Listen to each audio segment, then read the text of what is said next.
Once you have entered a purchase order, the next step in the purchasing process is to receive the goods on the purchase order. So here we have a purchase order that's already been entered that contains 3 items. And next thing we want to do is receive these items so that our inventory quantities will increase. So on my purchase order entry screen here, I just select actions and then receive the PO items. And on the left-hand side of the screen here are other purchase orders for the same vendor. I could receive multiple POs at the same time. The vendor sent me a large shipment containing multiple items. Uh, in this case, we're just going to receive this one PO.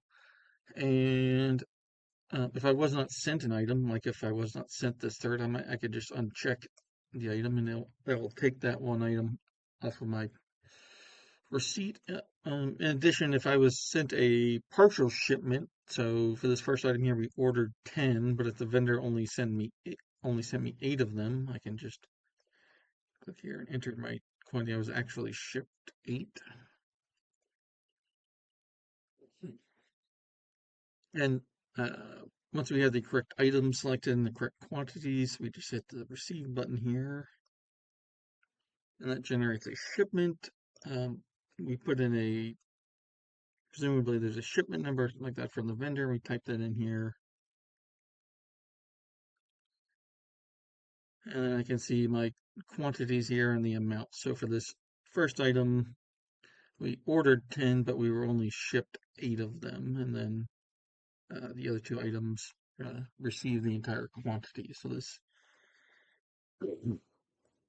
is our total here for our receipt. And if everything is in order, we can just hit the post button here.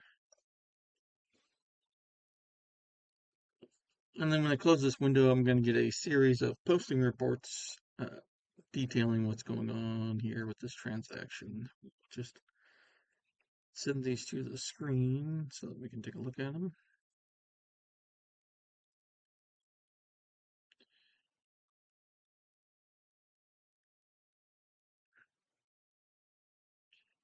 Okay, the first one here is our posting journal. It just uh, provides information on the PO that we are receiving as well as the items and their costs and quantities. The next report here is our distribution detail showing our general ledger accounts and what is going on with those. So you can see here we have a debit to our inventory account and then credit to accrued purchases. And the last report here is backordered items received. So for each of the items on this purchase order receipt, we will see a list of uh, orders and back orders that exist for that item that need to be fulfilled. So for this first item here, you can see we received 8 of them. And then here's all the sales transactions, which have this item on back order. And then so I can go.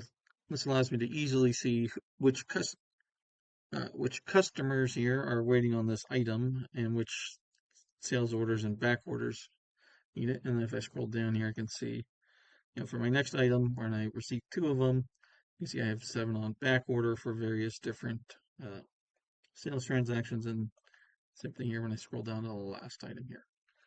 So I can quickly and easily see which customers are waiting on my item.